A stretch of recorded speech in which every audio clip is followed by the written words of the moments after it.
I'd kind of been wanting to get married for some time. Actually, in LA, but some things, it never worked out in LA. Anyhow, so at that time, Prabhupada was practically giving sannyas, it seemed like, to everybody. People that he seemed like kind of like a mercy gift, like Guru Das. Not that I'm saying anything bad, but he was like giving all these people. So, although in my heart I didn't really buy into it, between Rameshwar, mainly Rameshwar, and maybe Gopa Vrindapal or a couple others, they were convincing me, you should take sannyas, you should take sannyas.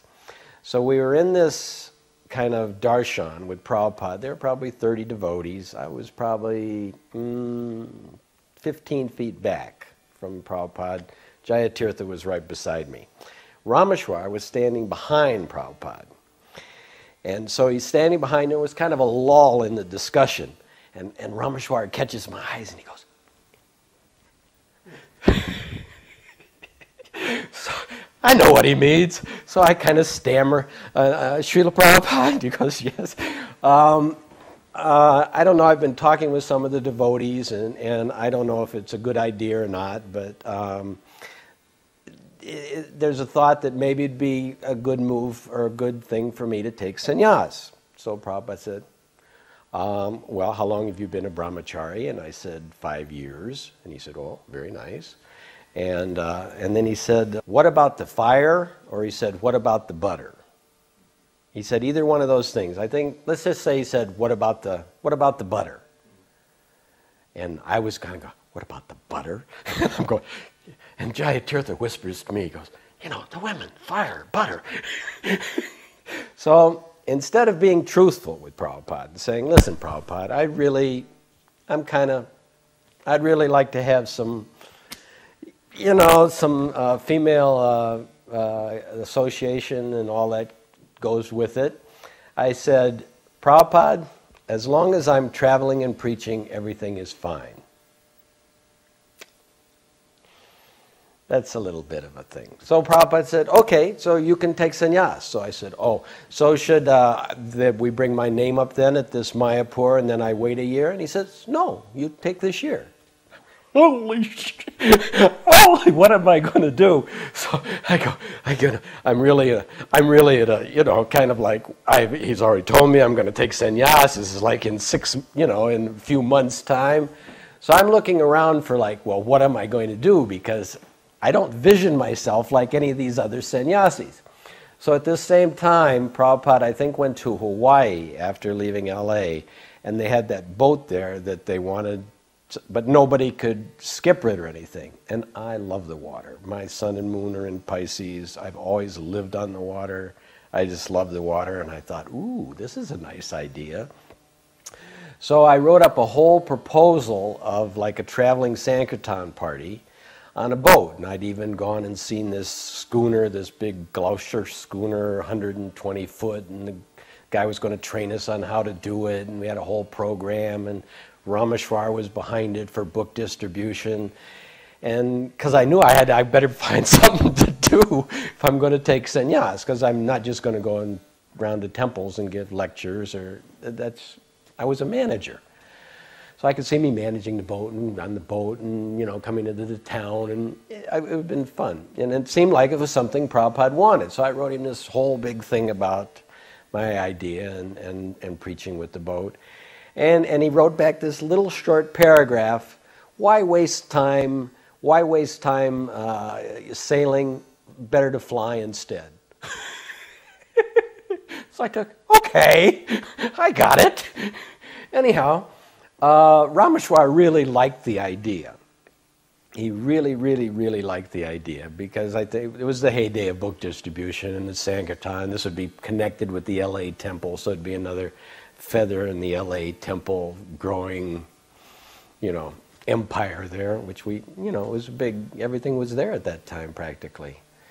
Fate was there and all the artists and all that kind of thing.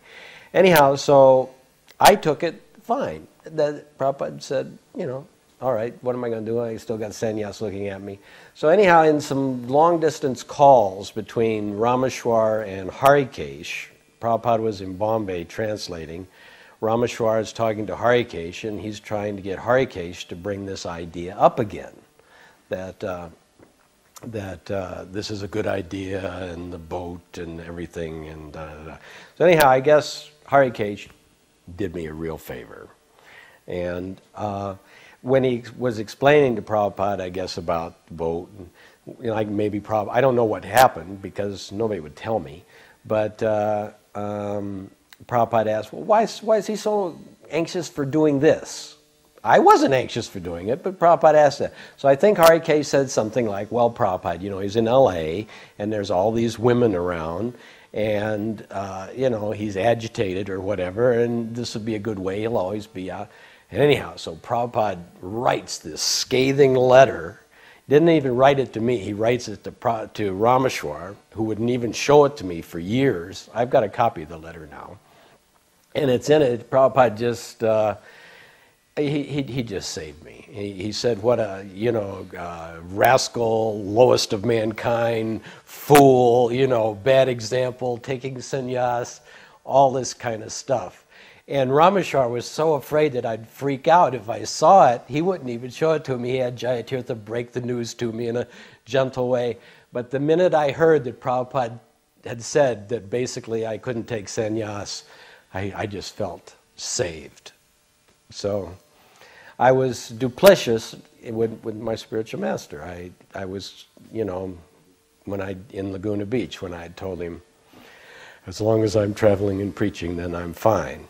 And by his grace, he straightened it out. And the minute that letter came, in the core of my being, I was so thankful. I was relieved, because I had done something stupid. I did stupid first thing. I'd asked to take sannyas. And the second stupid thing was not being just straightforward with Prabhupada. If I'd have said, Prabhupada, well, I'm really, you know, not really thinking I'm sannyas material, but this has come up, and I really would like to get married and have a really nice wife, he'd have probably, I would imagine, instructed me down those lines.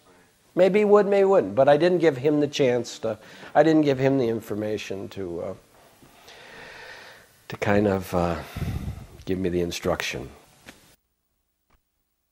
As they were leaving, she said, should we leave too, Srila Prabhupada? And he said, not unless you have some questions. And we both go, no, we don't have any questions. We both offer obeisances at the same time. Actually, we did have questions. So as we both get up from paying obeisances, we simultaneously start asking questions. Anyway, I let her go first. She asked a question.